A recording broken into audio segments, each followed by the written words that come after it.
Swissair 111 is cruising at 33,000 feet above the coast of Nova Scotia, Canada.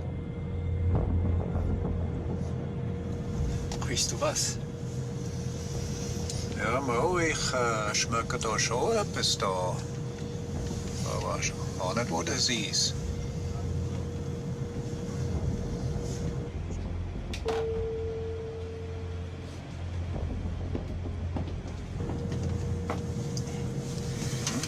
In Ordnung? Ja, schmeckt dir etwas in der Kabine dahinter? Ich kann, hier drinnen riecht es etwas komisch, aber draußen, draußen in der Kabine gar nicht, nein. Nicht, gar nicht? Nein, gar nicht. Just air conditioning, huh? Ja.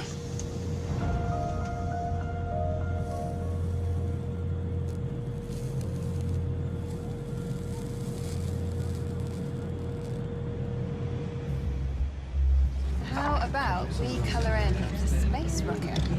I'm going to just look for pink and purple. Thank you. Just perfect.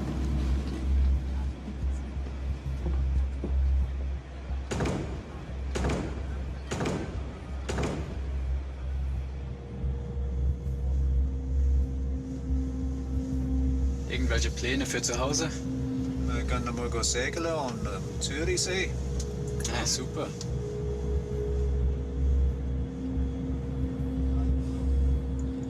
Da ist es eben nicht so gut da. Hm? Schau mal da. Das ist gar nicht so gut. Captain Zimmerman decides to land and get the plane checked. Swissair 111 Heavy is declaring pan. We have smoke in the cockpit. Request immediate return to a convenient place, please. I guess Boston. Swissair 111 Heavy, go ahead. Air traffic control tells him Halifax Airport is much closer than Boston, just 122 kilometers away. Would you prefer to go into Halifax? Affirmative for Swissair 111 Heavy. We prefer Halifax from our position.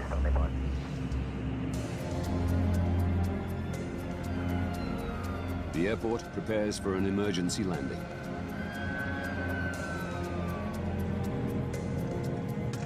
The smoke has gone, but the pilots still want the plane checked.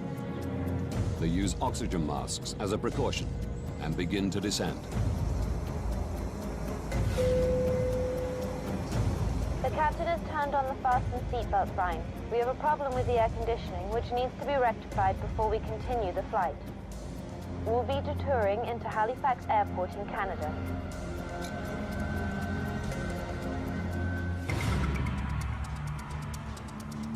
Moncton Air Traffic Control Center, New Brunswick.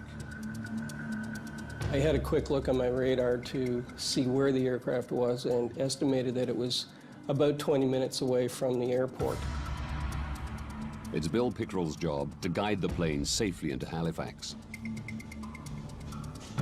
It was going to be a fairly straightforward operation because they were lined up almost perfectly for a straight approach at that point. Swissair 111, good evening. Can I vector you to set up for runway 06 at Halifax? Yes, vectors for 6 will be fine, Swissair 111 Heavy. Okay, it's a back course approach for runway 06. We're 30 miles to fly to the threshold. We need more than 30 miles. Swissair 111, roger, turn left, heading out 0130. The plane is too high to make it into Halifax on the first pass. As a general rule, at that distance from the airport, ideally the aircraft would have been down around 10,000 feet. In this case, they were approximately 20,000 feet or slightly above that. The pilots loop while they descend further. Swissair 111, when you have time, can I have the number of souls on board and the amount of fuel you have left? Roger, we must dump some fuel. Maybe do that in this area during descent. My reaction was to turn to my colleague and say, oh no, he has to dump fuel now, and then immediately look to see where it would be safe to do it and at the same time keep him close to the airport. Pickerel suggests they dump over the airport or detour further and dump over the ocean. The pilots choose the ocean. It'll be about 10 miles before you're off the coast. You're still within about 25 miles of the airport if you have to get to the airport very quickly. Okay, that's fine for us. Please tell me when we can start to dump the fuel.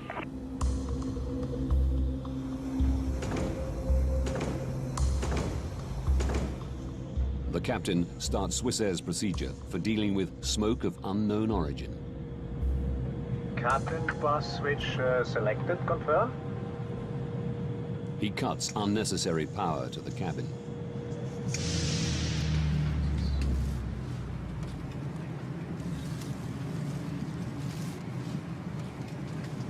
Excuse me.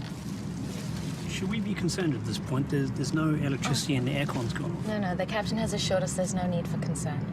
It's just usual procedure in an emergency landing. An emergency landing? There's no need to worry. We'll be landing very shortly.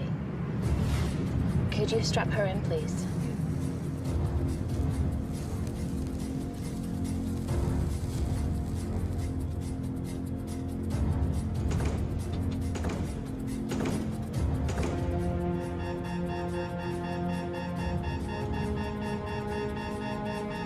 Wir haben den Autopiloten verloren.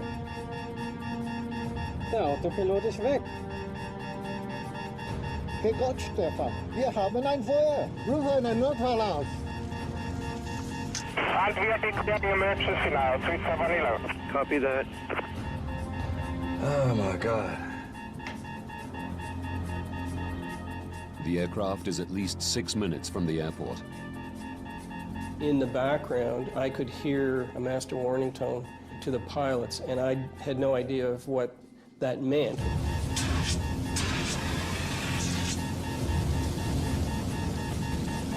Komm schon, mach das!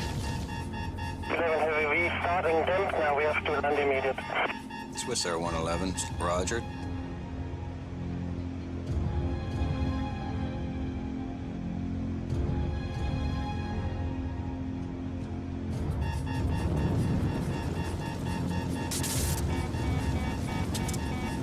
Wir haben die Hauptflugkontrollanzeige verloren.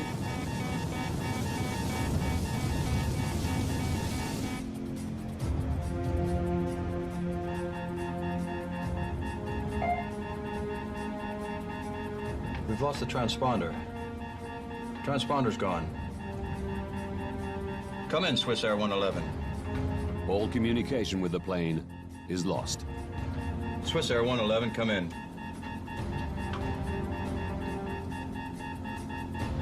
Air traffic controllers can now only follow its path on their radar. Swissair 111, come in. We noticed that the aircraft had turned away from the airport and was proceeding westbound down the coast. And that was when we realized that something had gone horribly wrong.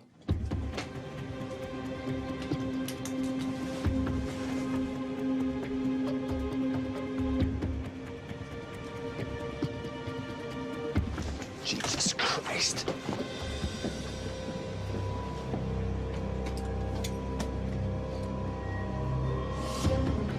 Please, we have seats at the back. Go straight down. My colleagues will help you.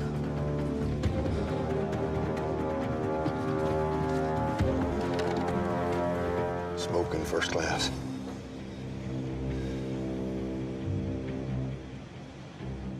For 6 minutes, Bill Pickerel watches the plane's erratic course. It was a very, very helpless feeling to just sit there and not be able to do anything about it.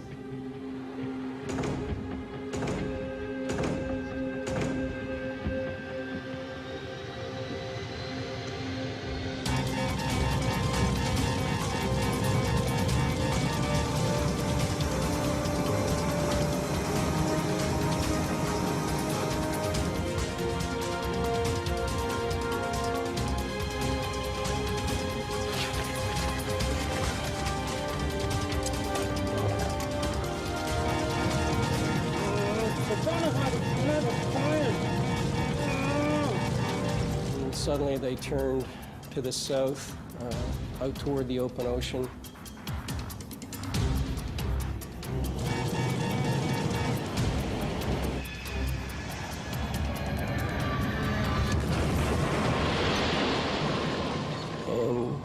The aircraft disappeared. Oh my God, I think we've lost her. I think we've lost it. Swissair 111, come in. Swissair 111. Oh my God.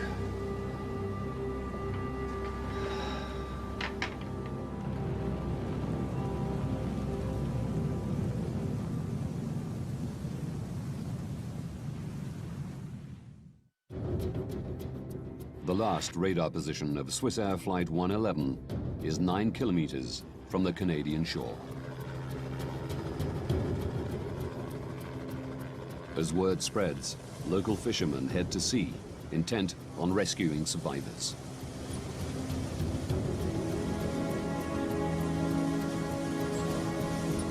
We think nothing of jumping in the boats in the night time and going and helping out as much as you can.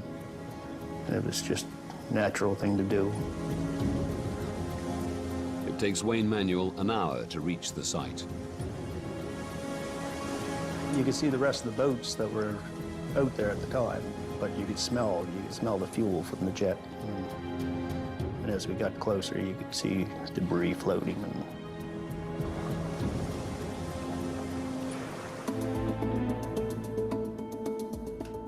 865 kilometers away, in Goldens Bridge, New York, Lynn Romano is catching some news. The pilot managed to radio there was smoke in the cockpit before the plane disappeared off radar at 1,000 feet of altitude. I saw that there was a plane crash, which always sent chills through me. And I made the sign of the cross because I wanted to, you know, pray for these people, whether they were alive or dead. No one knew then. It was on a flight out of New York on its way to Geneva. Tom, tell us what you've been seeing and hearing from your position. The more I watched the news, the more I realized that this was his flight. All evening long, emergency vehicles have been positioned along the coastline waiting for possible survivors. I called the 800 numbers and I said, look, you know, it's Swissair Flight 111. He's in seat 9F. I have all of the information here. Somebody's got to tell me that he was on this aircraft. Was it Swissair 111? I knew that it was the same aircraft.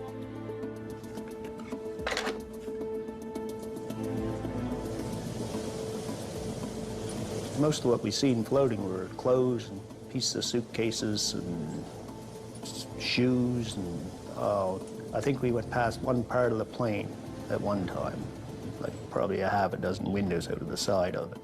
And that was the biggest thing that we seen, I believe. Wayne hoped to find survivors. You always hope, but after you got there and you seen what was floating, you knew that there was nothing left. There wouldn't be any survivors.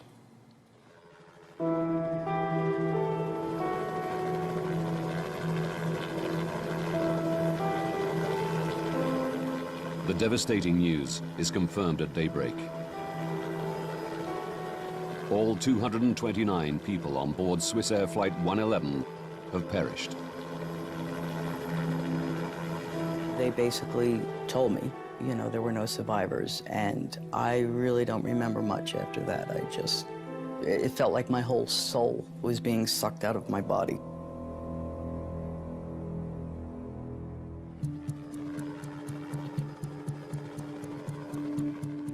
The Canadian Transportation Safety Board launch an investigation.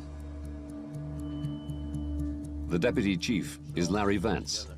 He has 31 years' experience as a pilot and 14 as an air crash investigator. His starting point is the tape from air traffic control.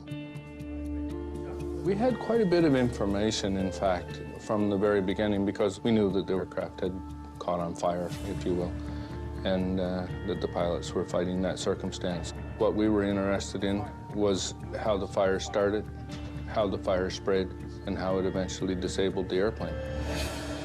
That's the key for us, was to answer those three questions. Now, by going deep into this investigation, we can reveal what caused a modern passenger airliner to plummet into the Atlantic Ocean, killing everyone on board.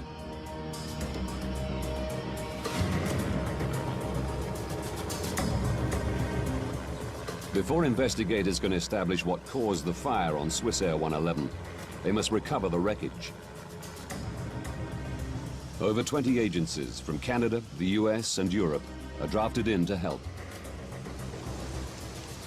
Personal effects and wreckage wash ashore along 200 kilometers of rugged coastline.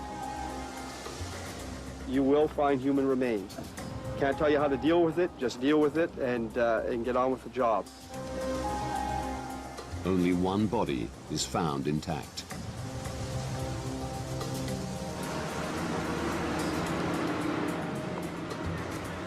Divers and remotely operated vehicles scour the wreckage 54 meters under the sea.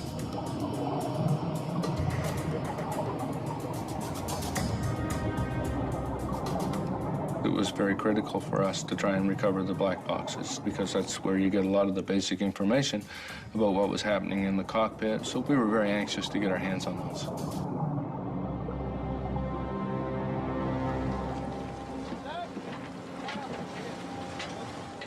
Within 9 days of the crash, both black boxes are found intact. Do we see the emergency checklist of air conditioning smoke? The team learn that the pilots first smelled and then saw smoke. Stefan, der Rauch ist weg.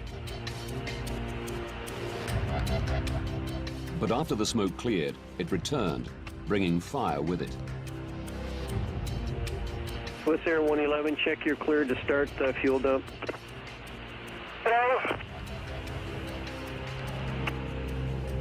But investigators learn little more. The information for the last 6 minutes on both recorders was missing, so that was a bit of a disappointment to us. We thought we were going to have the information all the way to the impact, but in fact we didn't. The black boxes don't provide any quick answers. But Vance is confident the plane's wreckage holds more clues.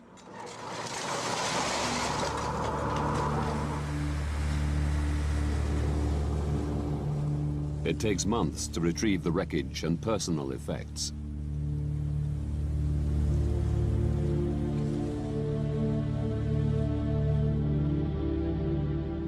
Bereaved relatives are invited to come and reclaim their loved ones' possessions.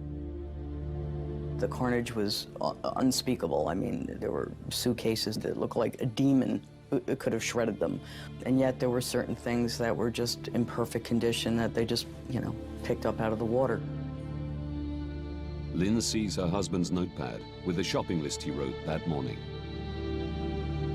The fact that, you know, his notepad was there that I could read, magazines were intact, but none of the passengers except one. And when I asked them, you know, why? How could this be? Basically, they just explained it as the G-force and, you know, what happens, and then I wish I never asked.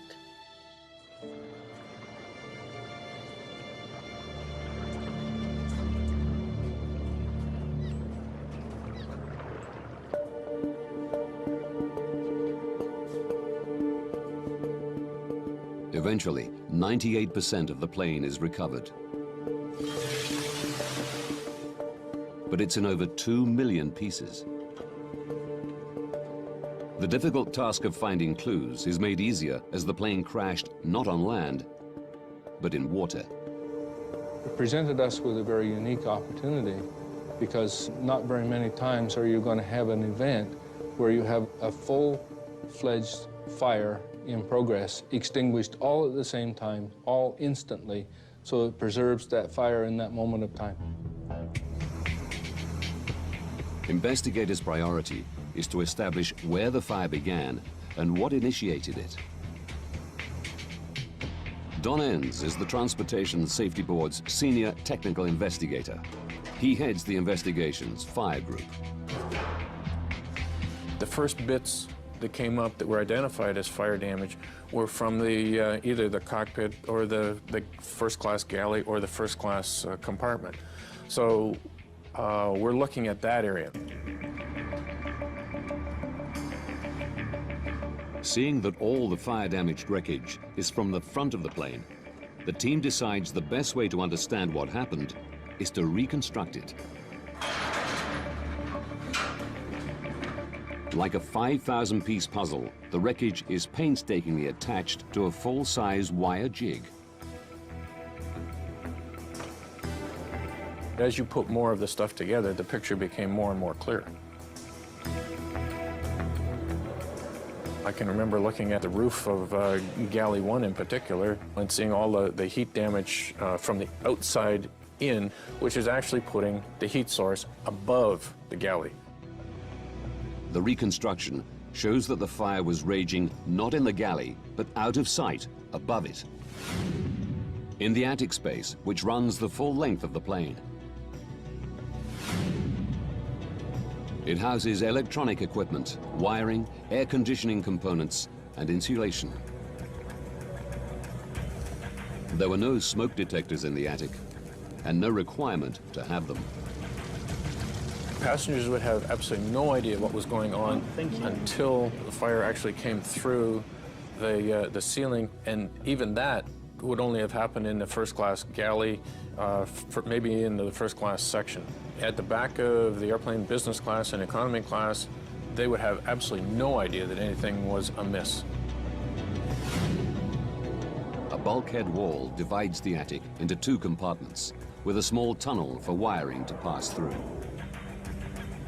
By understanding who could smell the smoke when, from the black box recordings,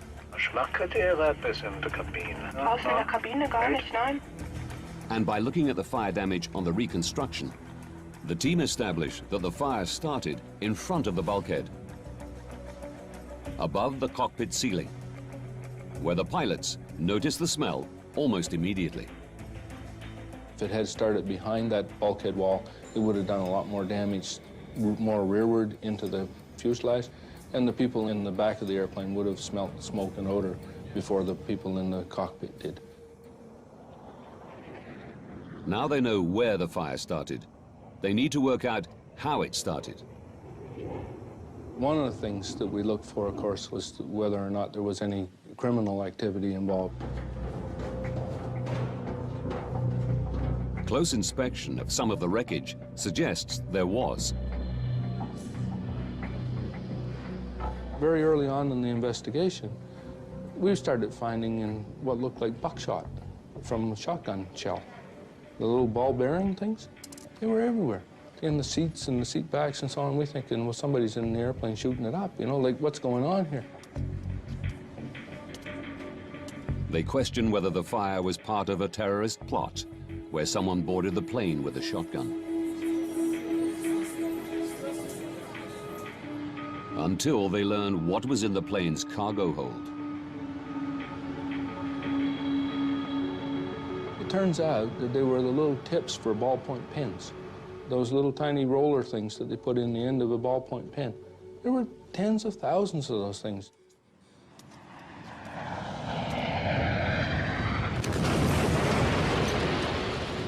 The plane hit the sea with such force, it shot the ball bearings through the cargo hold into the cabin and cockpit.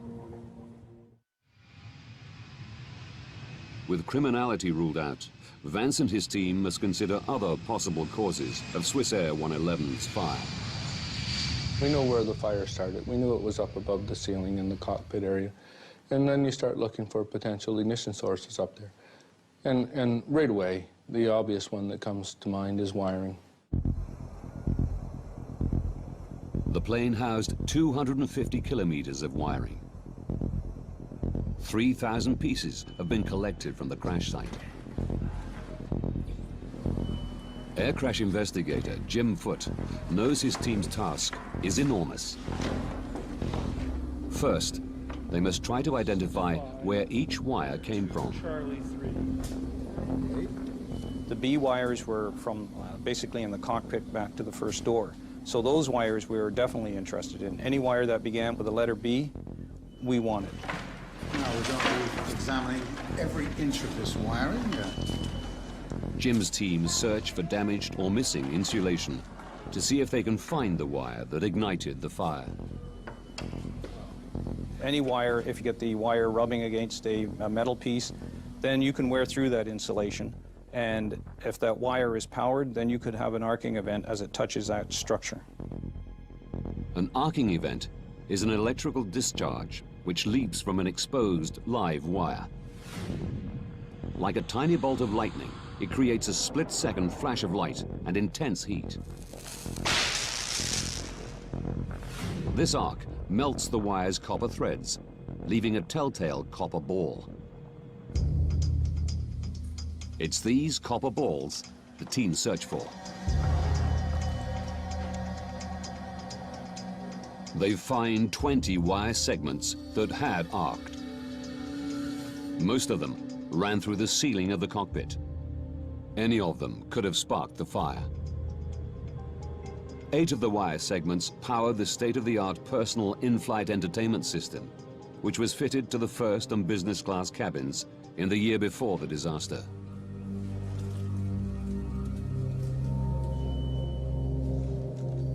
But despite extensive testing, investigators can't pinpoint which arcing event ignited the inferno. Quite disappointed with all the effort that we had put in, all the material that we had recovered, that we hadn't isolated ourselves down to the lead event arc. Analysis of the wiring comes to an end. Jim Foote is resigned to not finding the initiating arc. But as he packs up, he takes one last look at one of the arced wires from the in-flight entertainment system. He wasn't treating them quite as carefully as he had in the past, so he was opening up the ends that were all crumpled up. I started to unravel these wires. Lo and behold, I found a second arc mark on the same phase as one of the other ones that we already noted. Larry? Have a look. I knew these wires well enough, and Jim knew them well enough, that when I looked through that microscope and I saw that tiny little arc, I thought, wow, that's it. We found it. Jim found it. To confirm that this is the arc that sparked the fire, they place it into a mock-up of the cockpit ceiling's wiring system. There's a lot of wires that come through the ceiling at that area, and they're attached to a metal bracket. What we think happened is that this wire chafed on this bracket. Planes are subjected to constant vibration as they travel at over 900 kilometers an hour. Investigators believe vibration caused the chafing. The wire's insulation became damaged, allowing the wire to arc on the metal bracket. We finally come to a conclusion in our own minds, almost instantly, to say that had to be it, because we knew from the positioning of those wires that where he had found that little arc was exactly where the fire had started. The team were concerned the in-flight entertainment system had not been properly installed. As a precaution, Swissair removed this non-essential system from its entire fleet. We can begin to speed up this process. Investigators had found the source of the fire on Swissair 111, but there were more questions they wanted to answer. They knew the pilots couldn't prevent the fire. They needed to know whether they could have prevented the crash.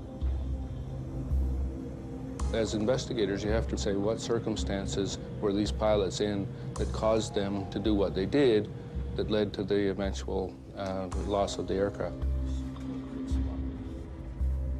Vance and his team scrutinized the decisions they made in the minutes before impact.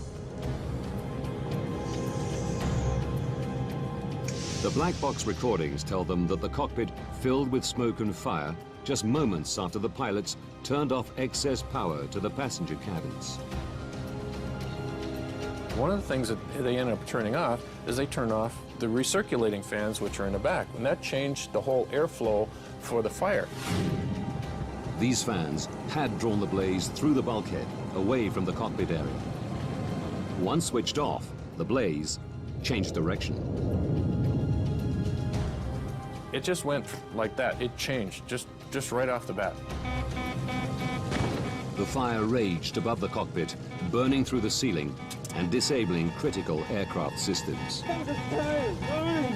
We took out almost all of the pilot's instruments that they used to control the airplane, to fly the airplane, to keep it upright, to know which way's up and which way's down. And these instruments all started to fail, all in and around the same time. The stricken plane was no longer flyable. But the pilots are not blamed for turning off the power to the passenger cabins. They were following Swissair's procedure for managing smoke of unknown origin. Ultimately, there was one critical decision the pilots made in the minutes before the crash, which attracted widespread criticism. There are still questions about whether the pilots took too long to try an emergency landing. Investigators say they turned towards Halifax, but then looped again over the sea to dump fuel. The pilots' choice to dump fuel added minutes to the flight. It was a procedure they could have ignored. Investigators want to know whether this detour cost the lives of the 229 souls on board. So what was our initial altitude? It was 33,000 feet. They calculate that for a direct approach to Halifax, the pilots should have started their descent at the moment they declared pan, pan, pan. But at this time, they didn't know that Halifax Airport was an option. Furthermore, a fully functioning plane would have needed 13 minutes to make the descent. Theirs was only flyable for 10. By the time they decided they were going to dump fuel, they weren't going to make it to Halifax anyway. They were going to crash somewhere. Their decision on whether or not to dump fuel did not make one iota's worth of difference as to whether or not they were going to live or die. Captain Urs Zimmermann and First Officer Stefan Löw are cleared of any responsibility for the crash of Swissair 111.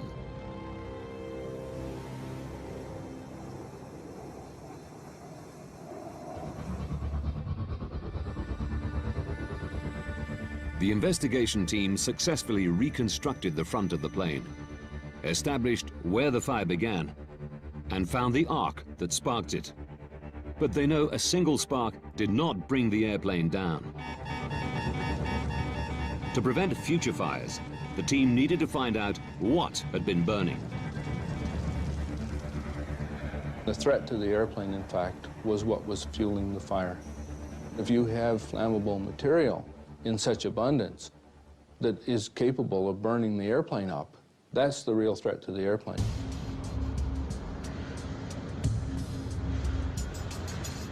All the materials in American planes have to pass the US Federal Aviation Authority's flammability test before they can be used. But something in Swissair 111's attic was clearly very flammable. I can think of nothing in the areas that exist that would promote burning. Their attention is drawn to the shiny metallized material that covered the fiberglass insulation, MPET, more commonly known as metallized mylar. We recovered some of that insulation blanket cover material, the metallized mylar, floating on the ocean. There were little pieces of it, and what do you suppose, but it showed burn marks. It showed that it had been on fire. Metallized mylar was installed in 699 US registered planes. If it had fueled the fire, all of them were also at risk. This is the first thing I've seen. We had enough of it that we were recovering that wasn't burned that we took a wee bit of it and set it on the hangar floor and touched a match to it.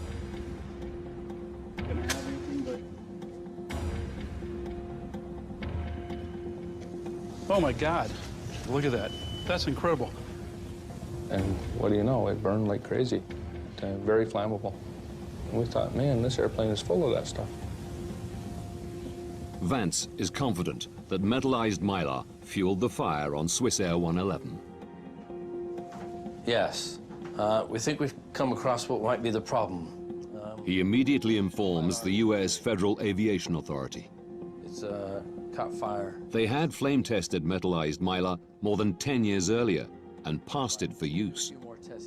One of the things that we did was to go back and look at the history of this metallized mylar to see if there had been previous opportunities to identify that as a hazardous material.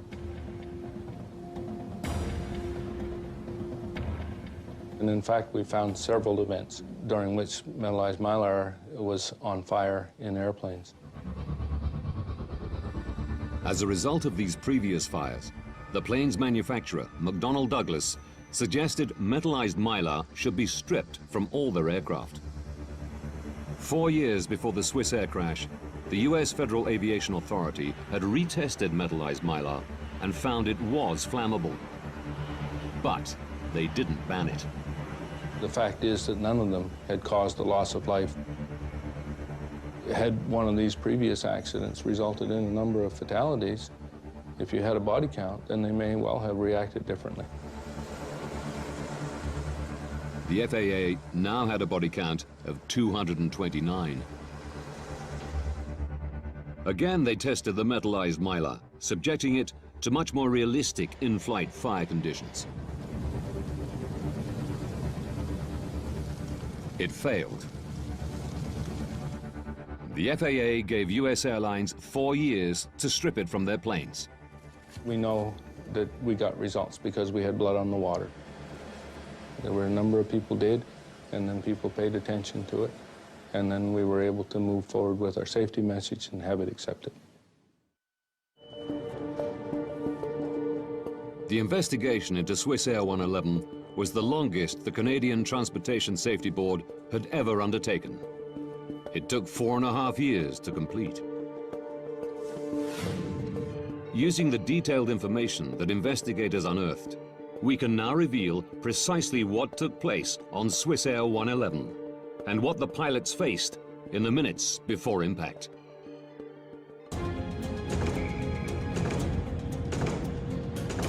"21 minutes to disaster. A wire in the attic arcs, igniting metallized mylar. The pilots smell something strange, but think it's an air conditioning problem.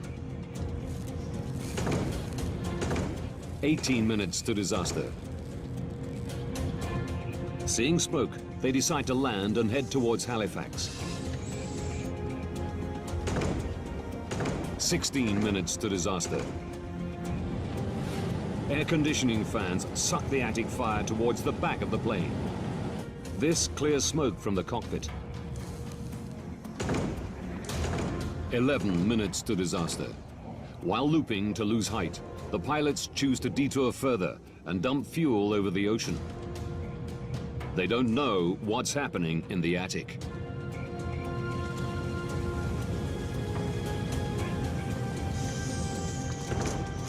Eight minutes to disaster. The captain cuts power to the cabin.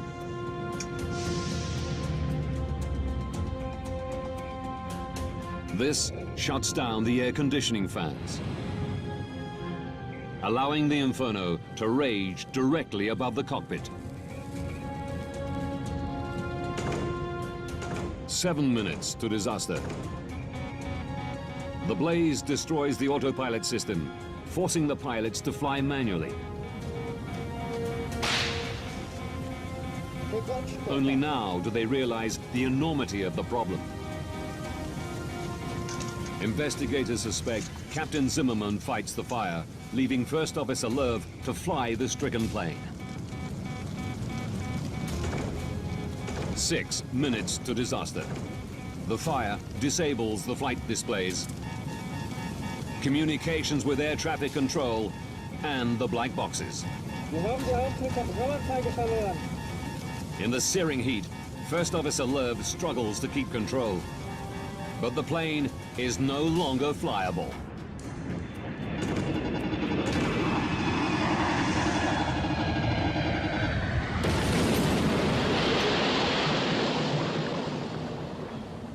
All 229 passengers and crew are dead.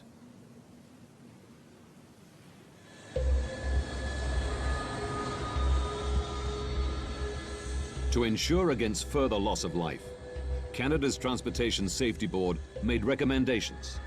Many have been adopted globally by the aviation industry. They suggested that procedures for dealing with smoke of unknown origin be radically rethought. Our recommendation was that if you have smoke or odor in an airplane, that you have to assume that it is a fire that's out of control until you prove otherwise. And that, I think, has sunk its way into the aviation community a lot better than it did before Swissair 111.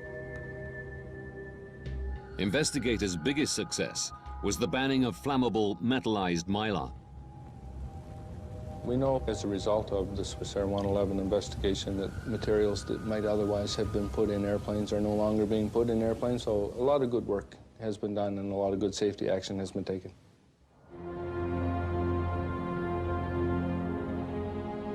While metallized mylar is no longer used in Western countries, airlines in some developing countries have not been persuaded to remove it from their planes. Lives are still at risk. The next steps to make air travel safer may only be taken after another tragic incident. There has to be another event which refocuses people's attention, and that you have to say, we told you so, and you didn't fix it, now you better fix it because it's going to happen again.